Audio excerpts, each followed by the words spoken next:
Alhamdulillah Iki, Inspirasi Inforia Islami kita bersiaran waktu ini memulakan pertemuan hari Isnin. Kita tak akan ketinggalan ni untuk sama-sama menerusi perkongsian pesona di Zahra. Untuk bersama dengan sahabat pendengar, kita ada tamu tetap kita, tak lain tak bukan, Ustaz Muhammad Abdul Alamin di Konti Ikim. Assalamualaikum Ustaz. Waalaikumsalam warahmatullahi wabarakatuh. Walaupun cuti datang konti. Terima kasih Ustaz. Alhamdulillah hari ini perkongsian kita nak sambung untuk rantaian Asmaul Husna penyelesaian masalah keluarga. Untuk perkongsian kita pada hari ini, kita dah beralih untuk nama Allah SWT Al-Matin. Mungkin awalan ni sikitlah mukadimah daripada Ustaz. Silakan Ustaz. Bismillahirrahmanirrahim. Assalamualaikum warahmatullahi wabarakatuh. Innal hamdalillah nahmaduhu wa nasta'inuhu wa nastahdi wa nastaghfiruh wa natubu ilaih. Wa na'udzubillahi min syururi anfusina wa min sayyiati a'malina. May yahdihillahu fala mudhillalah wa may yudlilhu falan tajida lahu waliyan mursyida. Yang dirahmati Allah, dijikati seterusnya kepada seluruh ibu-ibu, ayah-ayah, abah-abah, kak-kak serta adik-adik yang saya sayangi dan saya doakan kebaikan sekalian. Dan juga kepada semua follow DJ Yati dan DJ saya, ada yang sebut ke sini sedang tunggu. Alhamdulillah. Okey, jadi cuti-cuti ni sambil kita masak ke, kita apa pun selain daripada tidur, okey, maknanya kita dengar apa di Zahra. Selain daripada tidur. Hujan Ustaz, KL hujan. Okay. Cuti pula tu ya. Cuti pula tu. So jadi kita sama-sama lah menimba ilmu sama-sama untuk kebaikan kita bersama, insya-Allah. Jadi pada pagi yang berbahagia ni, saya suka nak kongsikan nama Allah Subhanahu Wa Taala Al-Matin.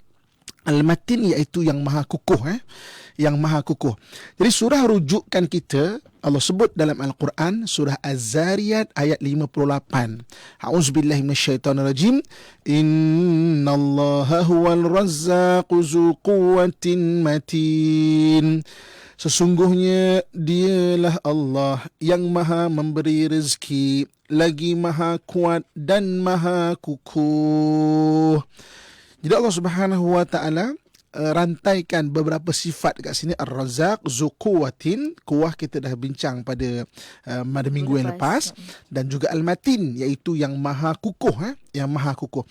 Jadi dalam kitab Tuhfatul Ahwazi, jadi yang di kitab Tuhfatul Ahwazi menyatakan bahawa apa maksud matin? Matin adalah al-qawiyyu syadid, yang sangat kuat. Alladhi yulhiqu fi af'alihi musyaqqah, yang maknanya tidak merasa susah sikit pun dengan perbuatannya, wala kulfah, tidak ada bebanan pun, wala ta'ab, dan tidak pun merasa letih kepada apa yang dibuatnya. Jadi Allah Al-Matin kukuh ni makna tidak rasa penat, tidak rasa terbeban, tidak rasa letih daripada apa yang mana dibuatnya. Fa'alul lima yurid. Allah Subhanahu Wa Taala itu membuat apa yang Allah Subhanahu Wa Taala kehendaki. Jadi ibu, kakak, tuan-tuan muslimin dan muslimat yang dirahmati Allah sekalian, apabila kita bicara mengenai Allah Al-Matin, Allah yang kukuh ini, kita nak lihat daripada beberapa sudut. Beberapa sudut. Yang pertama sekali, kita manusia. Kita manusia ni, apakah yang menguatkan kita? Okey, yang menguatkan kita ni ada dua benda. Yang pertama hati, dan yang keduanya akal kita. Daripada hati dan daripada akal, kita akan menguatkan benda lain, tubuh badan kita, kan? Orang ada ilmu, maka dengan ilmu tu dia boleh menguatkan tubuh badan dia. Hari ni sekarang tengah kecoh virus corona virus, kan? Tapi dia cakap hati kan, kenapa virus nama perempuan? Ya ke Ustaz? Corona nama perempuan. Ustaz confident nama perempuan. So jadi okay, bukan nama perempuan lah, tapi macam lah, saya pun macam tak tahu. Ya? Okay. So jadi maknanya sekarang ni kecoh mengenai coronavirus. Apapun keadaan dia, setakat ni suspek utamanya adalah memakan haiwan. Suspek utama. Ramailah, banyaklah teori-teori konspirasi, kata China memang ada buat satu virus macam US pernah buat dulu. Oh, sebab lepas ni nak bina antivirus pun. Ya, antivirus apa semua kan, dia terbocor, jadi maksudnya kena macam-macam lah. Tetapi setakat ini maknanya fakta yang paling kuat dan dipersetujui adalah daripada makan haiwan-haiwan. Dan di Wuhan tu ada satu market, seafood market di sana tu, yang menjual 112 binatang-binatang yang sepatutnya tidak dimakan. Eksotik lah kiranya. Eksotik lah kononnya, kan. Saya kan, ibu bapa kat tuan-tuan, saya biasa pergi China, sangat biasa. Mana negeri lah saya pernah explore, pernah pergi. Terutamanya bila nak pergi kawasan orang Islam, kadang-kadang kita terpaksa lalu kawasan-kawasan yang melintas juga Ustaz, melintas, contoh macam dulu sebelum ada direct flight ke Xi'an, saya kalau nak pergi lalu Chengdu baru naik flight balik di kota Chengdu, di kota macam-macam. Kalau tempat berniaga tu macam-macam lah, U ke dekat mana-mana lah. Saya pun balik daripada Yunan. Daripada Yunan kita pergi Shangri-La, kita pergi Lijiang dan sebagainya. Okey, main point dia adalah saya saksikan dengan mata saya di pasar-pasar mereka, memang mereka menjual barang-barang binatang-binatang macam ini. Sedangkan ada binatang-binatang ni ada virus yang tolerate dengan badan mereka. Tapi kalau kita makan, virus tu tak tolerate dengan badan kita. Itu yang bertindak balas tu Ustaz. Dia jadi tindak balas, menyebabkan badan kita mudarat. Apabila kita mudarat, kemudian dia menjangkiti manusia sesama manusia pula. Allah. Jadi banyak sebenarnya virus-virus yang pelik-pelik daripada binatang. Contoh HIV. Virus HIV juga berasal daripada binatang, daripada chimpanzee. Maksudnya banyak benda-benda daripada binatang. Jadi kita yang faham benda ni, kalau akal kita kuat, ada ilmu kita, jadi kita boleh menghindarkan benda ni. Jadi maknanya benda menguatkan manusia adalah akal dan juga hati dia. Dengan akal kita boleh menguatkan benda lain, tubuh badan kita dan sebagainya. Begitu juga dengan hati kita. Kalau hati kita kuat, maka kita akan kuat. Berapa ramai pada hari ini orang yang badannya kecil kan, tapi boleh banyak gunung. Okey, boleh sampai atas. Apa yang menguatkan dia kan? Hati dia. Ada orang yang badan besar-besar apa semua, belum dah lemah semangat. Malah lah, tak boleh lah apa semua kan. Belum ambil dah. Darah pun takut Ustaz. Ambil darah pun takut kan.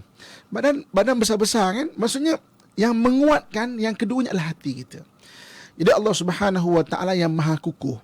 Allah Subhanahu Wa Taala yang Maha Kukuh. Kalau kita ni hamba Allah yang baik, Allah nak menetapkan pendirian kita, Allah akan bantu kita untuk menguatkan dua benda ni. Yang pertamanya adalah akal kita dan yang keduanya adalah hati kita. Dua benda ni Allah Subhanahu Wa Taala akan bantu untuk menguatkan kita tu. Jadi sebenarnya bila sebut Allah Al-Matin, Allah yang Maha Kukuh itu, kita akan bincangkan berdua ini, dan Allah bagi kepada kita manusia dua perkara untuk kita kuat, dan kita akan bincang selepas ini bagaimana keadaan untuk menguatkan akal kita dan menguatkan hati kita. Maknanya dua elemen yang kita kena kuatkan dan kita kena minta pada Allah SWT untuk kuatkan itu. Bagaimana caranya?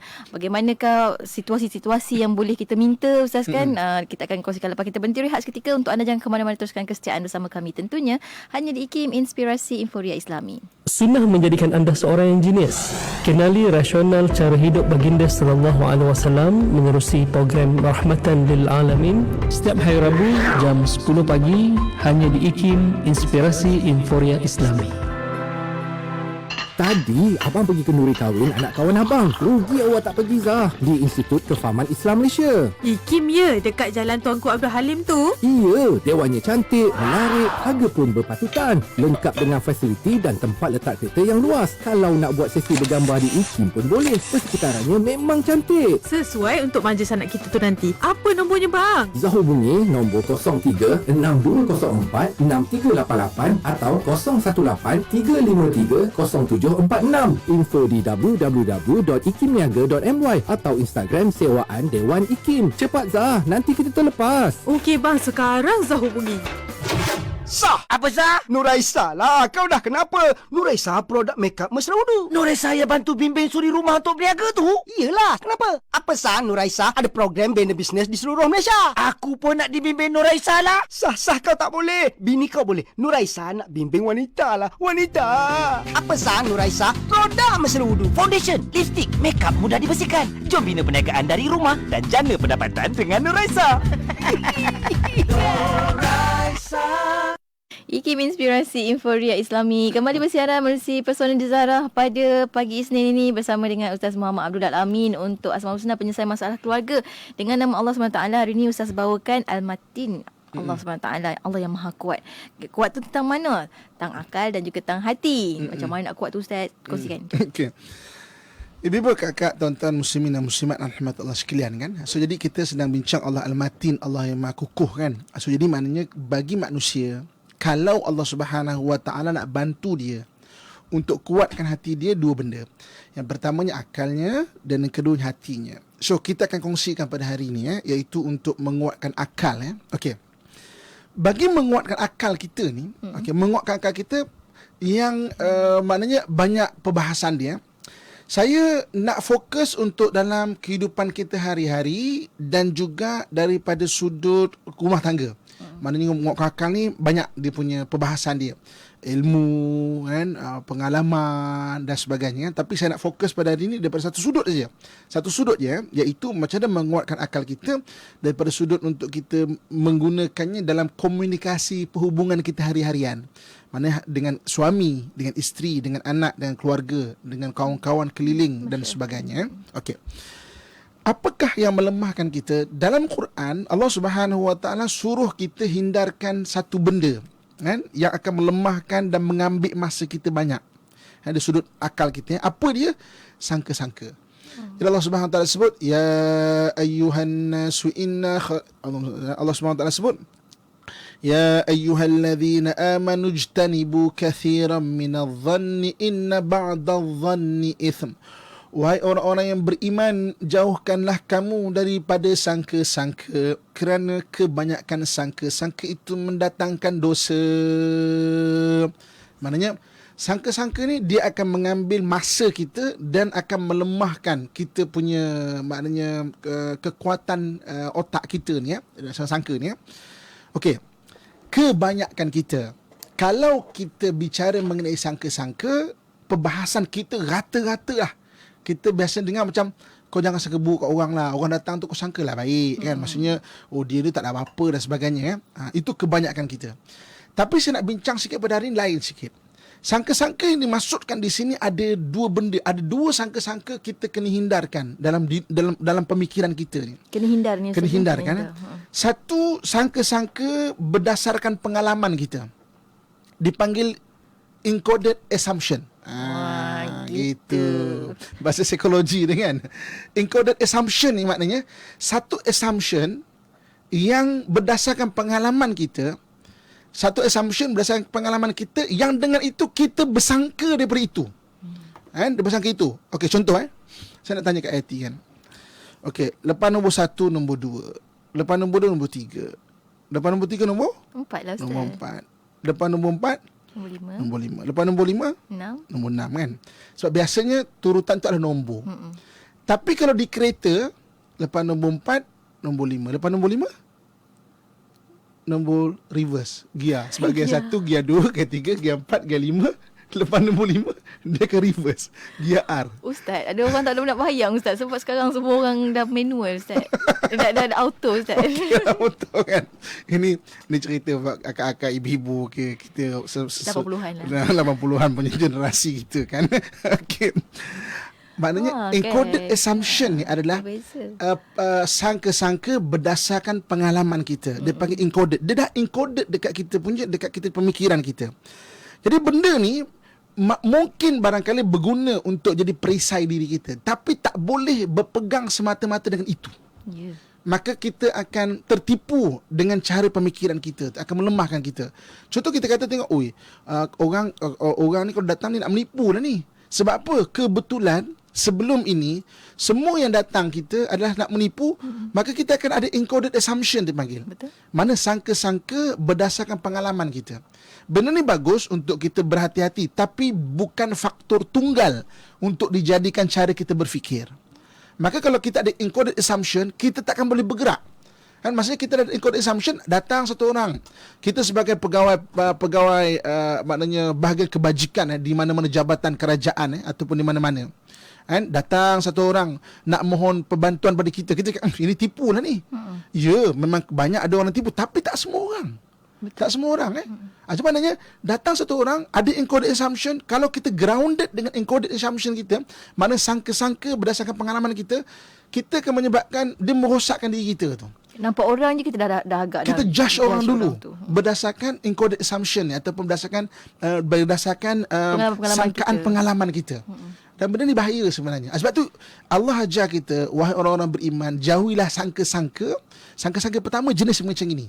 Jadi kita ingat sangka-sangka tu macam sangka buruk, tapi secara bahasa kemanusiaannya bagaimana? Jadi maknanya yang pertama adalah dia panggil encoded assumption kita. Okey. Ibu kakak, tuan-tuan muslimat sekalian kan. Okey. Saya nak bawa satu kisah. Kan? Ada satu orang, dia ni pendakwah. Ni cerita lama, cerita dulu kan. Cerita lama lah. Jadi dia ni akan pergi ke rumah untuk ajak orang. Kalau anda kata malam tu dia ada buka kitab, dia akan berjalan ke mana-mana. Dia, jom kita pergi masjid, malam saya ada mengajar. Mungkin bermanfaat pada tuan-tuan sekalian. Okey, mungkin bermanfaat tuan-tuan sekalian. Sampai satu hari anak dia pun besar dan anak dia suka ikut dia. Anak dia pergi ikut, jom. Jadi mana ikut. Biasanya kalau anda kata dah gelap, sama ada malam ataupun mendung nak hujan, dia pun kata kat anak dia, atau kita balik lah. Sebab biasa kalau dah gelap atau malam takut tak sempat. Kebiasaannya macam itu kan, mana biasanya takut tak sempat. Pengiraan dia, pengalaman dia. Salah ke tak salah? Tak salah. Tapi jangan grounded dengan benda tu. Satu hari ketika dia kata anak dia, dah mendung lah, jom kita balik, takut tak sempat. Anak dia kata, ayah tak apa ya, ada beberapa rumah lagi saya ajak, boleh tak? Dia kata kemudian ayah dia kata, takut tak sempat ni, tak apa ayah, tak apa. Takut tak sempat ni, tak apa. Ayah balik dulu pun tak apa. Anak dia ni suka menghabiskan beberapa rumah yang ada lagi. Jomlah malam ni ayah saya dia bayar. Mudah-mudahan beri manfaat. Ketuk. Jomlah. Okey. Habis cerita di situ selang seminggu ada satu orang datang bertemu dengan da'i atau pendakwah ni. Ni bukan da'i, cerita da'i moden Da'i moden ni banyak hal kalau kita tengok kadang-kadang ini cerita terang dia. Ini da'i betul-betul pendakwah ni. Okey. Dia kata terima kasih tuan. Dia kata kenapa? Sebenarnya minggu lepas saya nak bunuh diri. Allah. Saya nak bunuh diri minggu lepas. Saya kecewa dalam hidup saya. Seolah-olah tidak ada harapan lagi. Ketika saya nak menggantung diri saya pada waktu petang, pintu rumah saya diketuk orang. Allah. Dan saya tak menjawab, tapi orang itu memberi salam, Assalamualaikum. Ayah saya malam ni ada mengajar, mungkin memberi manfaat kepada kita, bagi kita yang mungkin tak tahu ataupun mungkin putus asa sebagainya. Jomlah datang. Dengar benda itu, saya terdetik. Waktu tu memang tengah buntu sangat, nak bunuh diri sangat, nak gantung diri sangat, terdetik. Barangkali boleh dengar lah. Boleh dengar lah kan. Boleh dengar.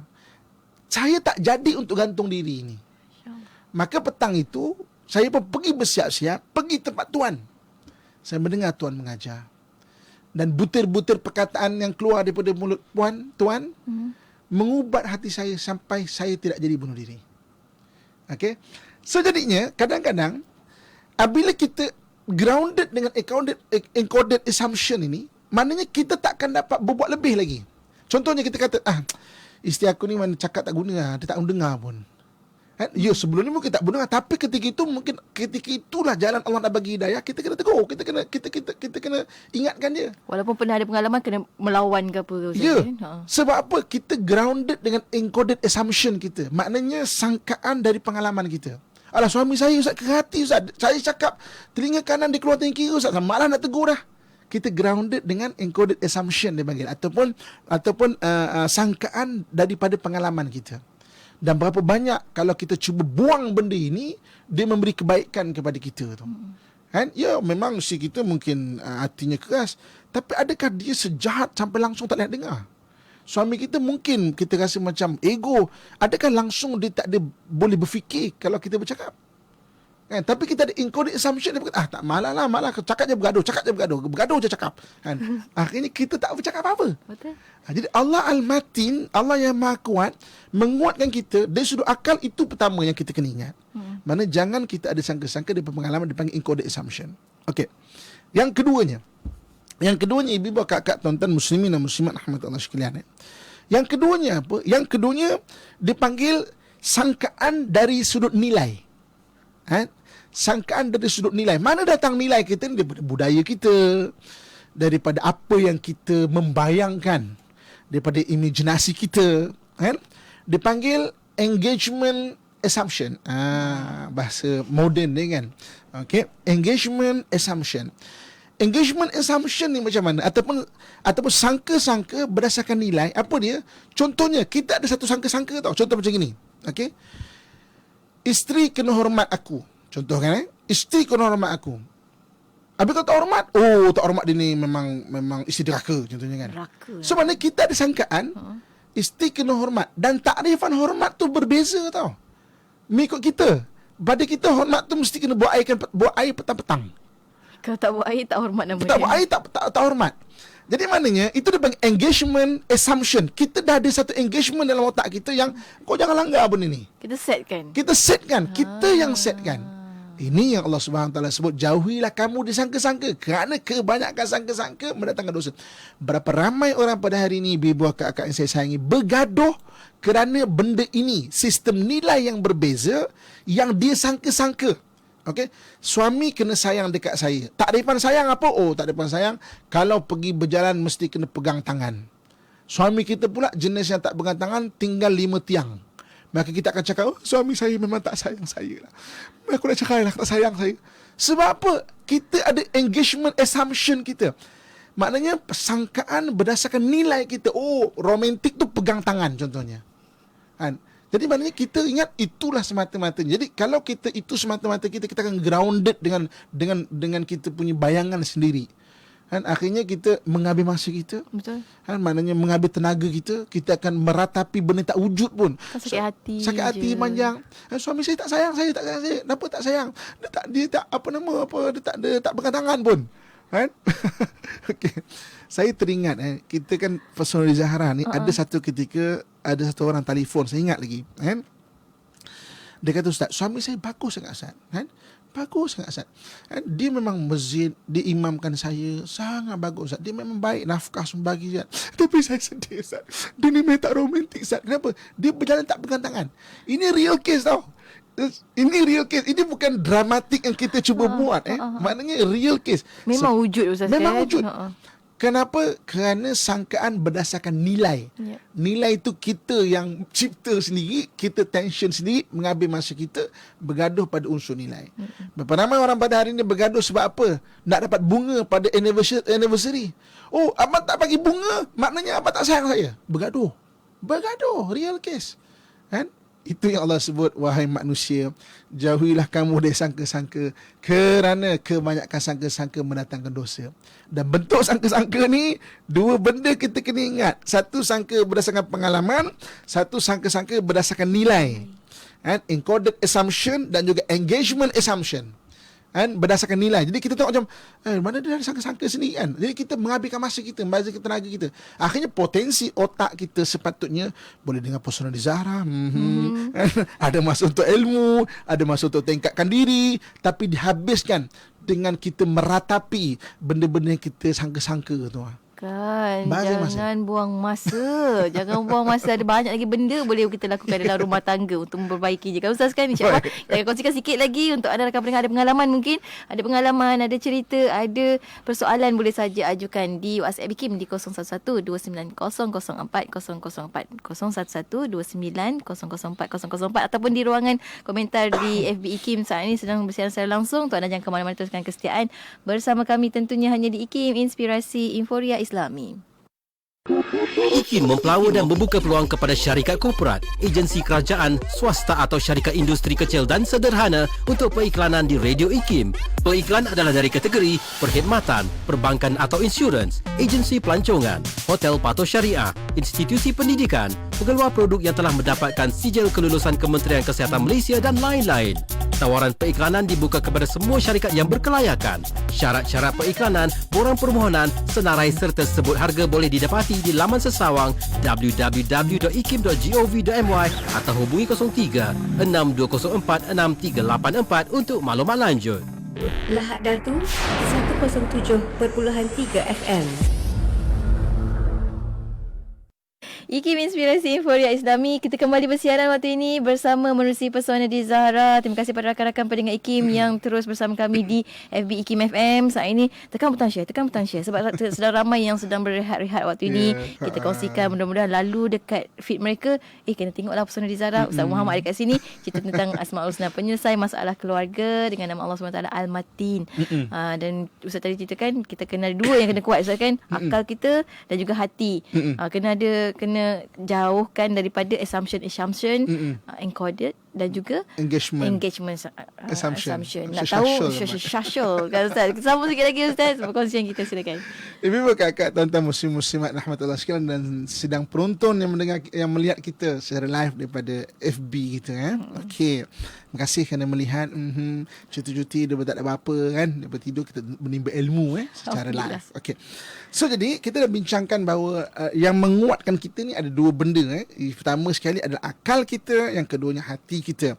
Menguatkan akal banyak perbahasan dia. Saya nak bahas satu sudut saja, iaitu yang menarik kita, yang menjadi melemahkan kita iaitu ada satu perkara itu sangka-sangka. Dan saya jelaskan lebih detail lagi maknanya apakah ini masukkan sangka-sangka yang Allah Subhanahu Wa Taala suruh kita hindarkan. Sama ada sangka-sangka berdasarkan pengalaman kita, encoded assumption kita, ataupun berdasarkan kita punya nilai, iaitu engagement assumption kita. Atau kadang kita tension dan sebagainya. Okey. Kemudian yang keduanya yang menguatkan kita adalah hati kita. Perbahasan hati juga panjang dan banyak. Saya nak bawa satu benda je. Okey. Apa dia? Okey.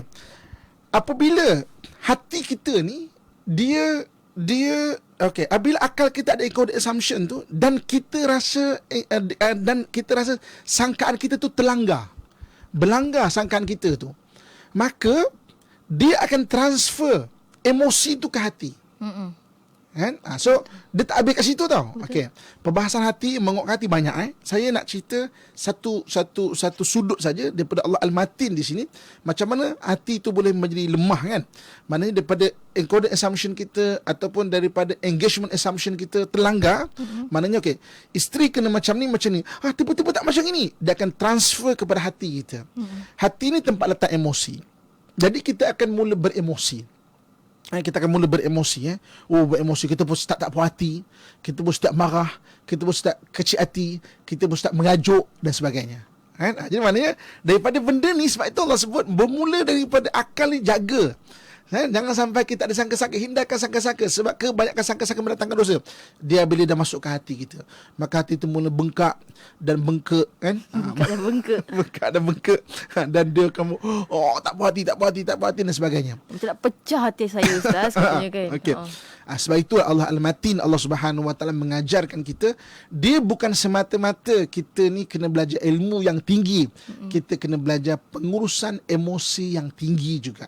Sebab kalau anda kata ilmu tinggi, pengurusan emosi tak tinggi, maka ilmu kita hebat, ketika berlaku masalah kita akan lupa ilmu tu.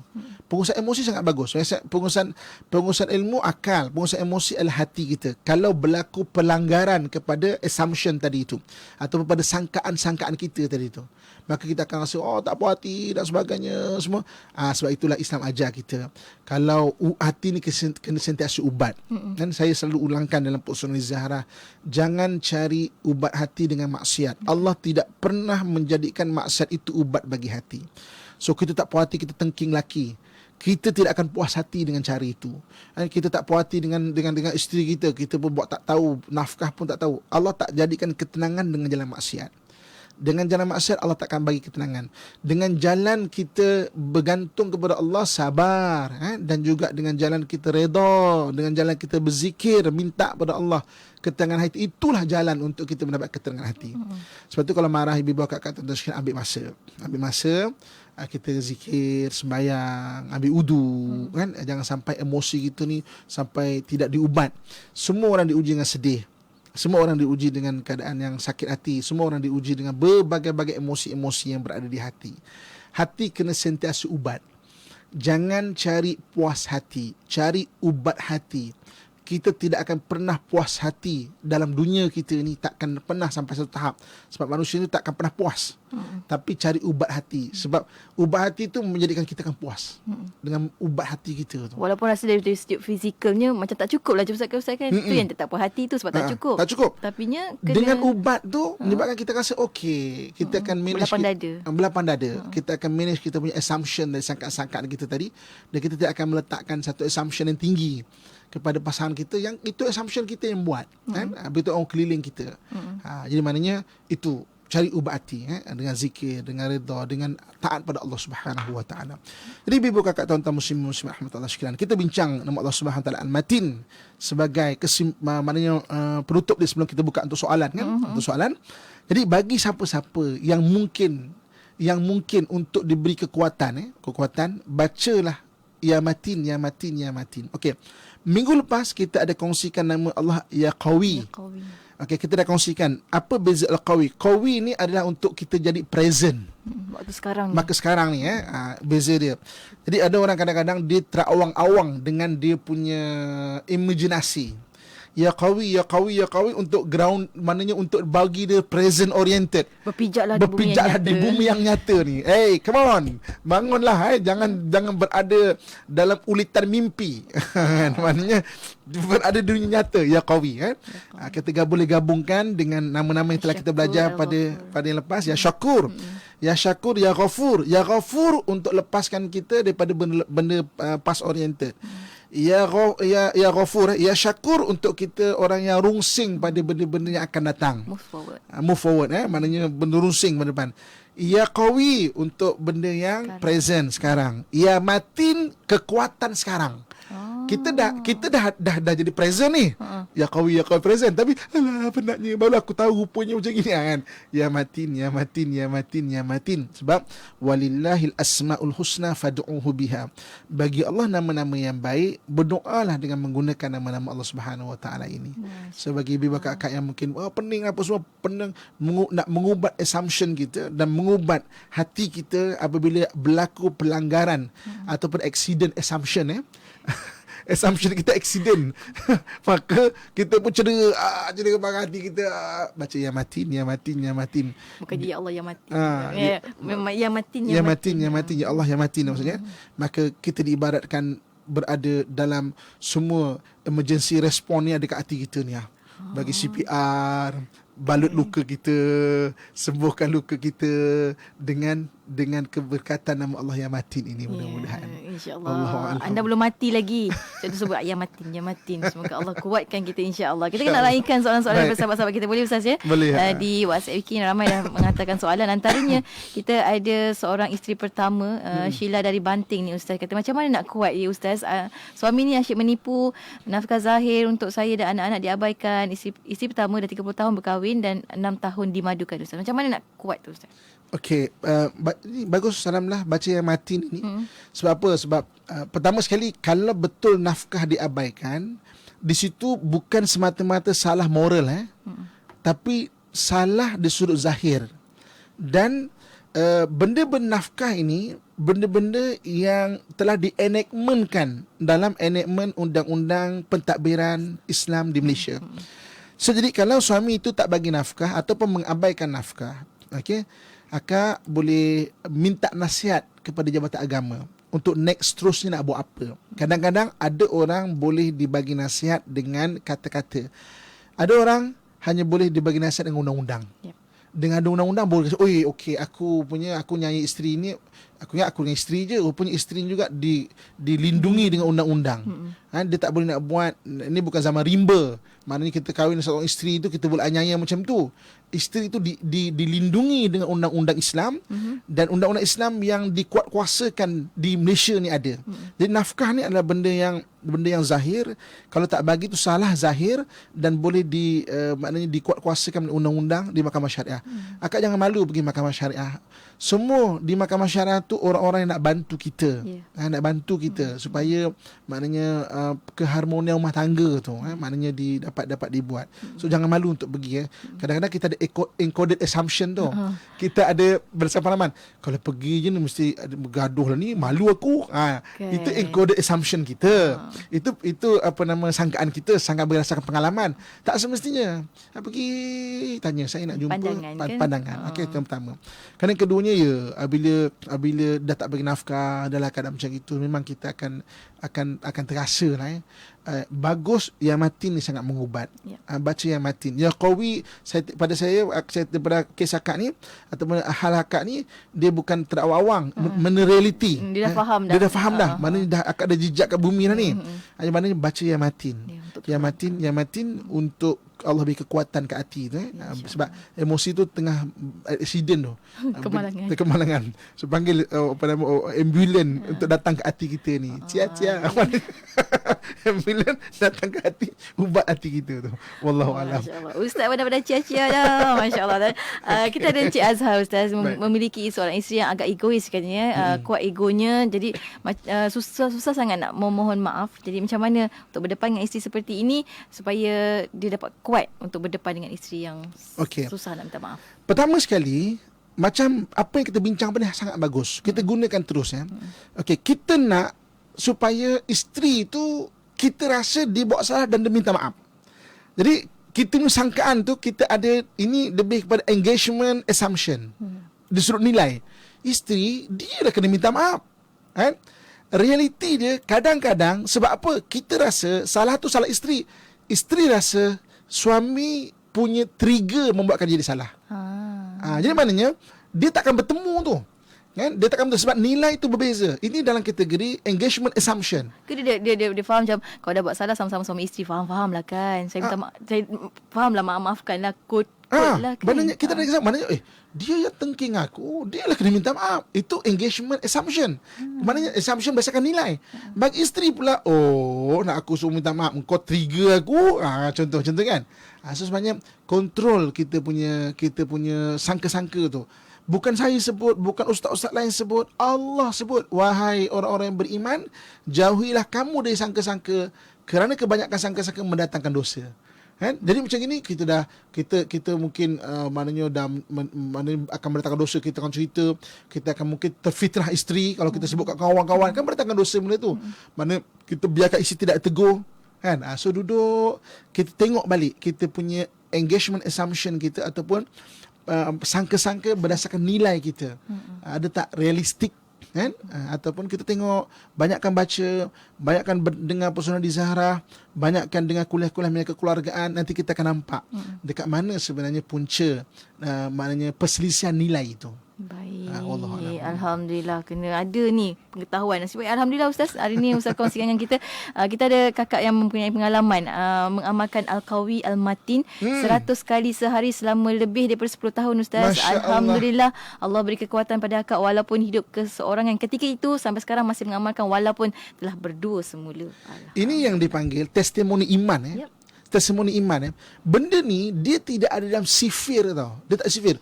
Maknanya macam mana kau semata-mata baca ni kau boleh menenangkan hati. Tapi sebenarnya ibu-ibu kakak tuan-tuan sekalian kan, apabila kita membaca Al-Quran, ni dia panggil fonetik ni, fonetik. Letupan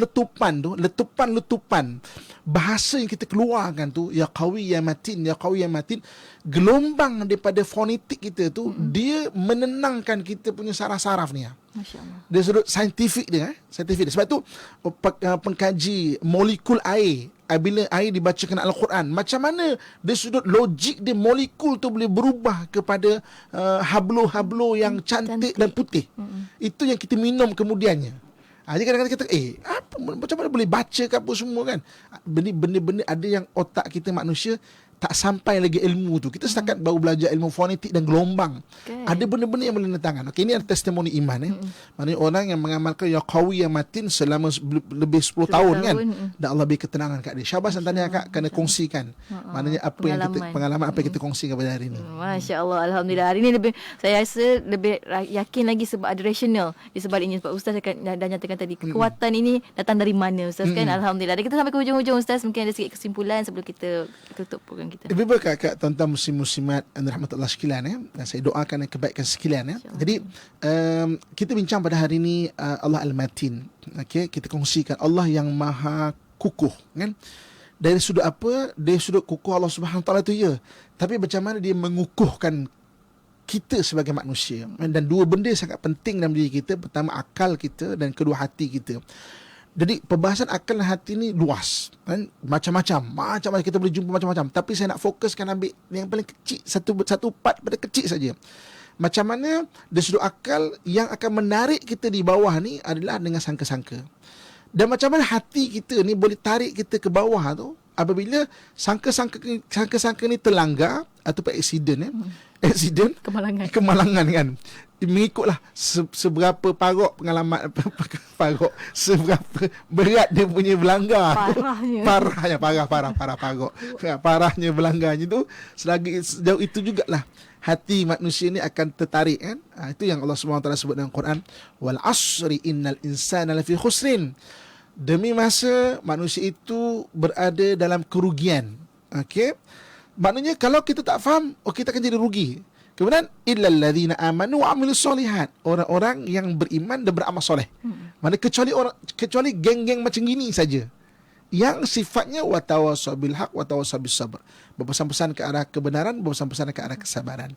Jadi kita berpesan-pesan begini, kita tidak tertarik minda kita ke bawah, tertarik hati kita ke bawah, kan?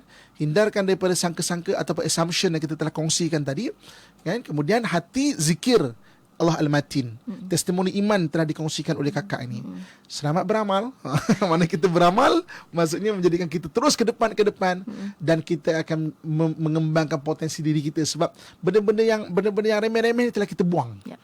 Telah kita ketepikan. So kita akan membina kehebatan yang lain berdasarkan akal yang jernih dengan hati yang maknanya tulus. Maka gabungan dua-dua ni kita akan dapat melihat dunia dengan penuh kebahagiaan yang kita boleh cipta kan, dengan izin dan takdir dari Allah Subhanahu Wa Taala. InsyaAllah, amin ya rabbal alamin. Alhamdulillah Ustaz, sampai ke hujung. Mungkin kita nak tutup dengan doa Ustaz. InsyaAllah kita akhiri doa insyaAllah. A'udzubillahi minasyaitonirrajim. Bismillahirrahmanirrahim. Alhamdulillahi rabbil alamin. Wassalatu wassalamu ala asyrafil anbiya'i wal mursalin wa ala alihi wa sahbihi ajmain. Ya Allah, ya Tuhan kami, jadikanlah kami orang yang soleh dan soleha, ya Allah. Jadikanlah pasangan kami pasangan yang soleh dan soleha, ya Allah. Jadikanlah anak dan keturunan kami anak-anak yang soleh dan soleha, ya Allah. Berikan kebahagiaan-Mu di dunia ini, ya Allah, dan kurniakan kebahagiaan-Mu di akhirat nanti, ya Allah. Berikanlah ubat bagi kesedihan hati kami, ya Allah. Berikan jalan keluar bagi segala permasalahan kami, ya Allah. Berikanlah bantuan dalam kami memperbaiki diri kami, ya Allah.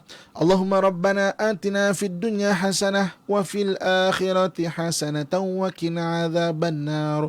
وأدخلنا الجنة مع الأبرار يا عزيز يا غفار يا رب العالمين وصلى الله على سيدنا ومولانا محمد وعلى آله وصحبه أجمعين سبحان ربك رب العزة أما يصفون والسلام على المرسلين والحمد لله رب العالمين تقبل الله منكم minna wa minkum taqabbal ya karim. Alhamdulillah. Terima kasih banyak Ustaz untuk perkongsian pada hari ini. Rakan kita Nur di Facebook kata selalu ikuti. Terima kasih Ustaz kerana memberi kefahaman yang menyentuh hati beliau, ya.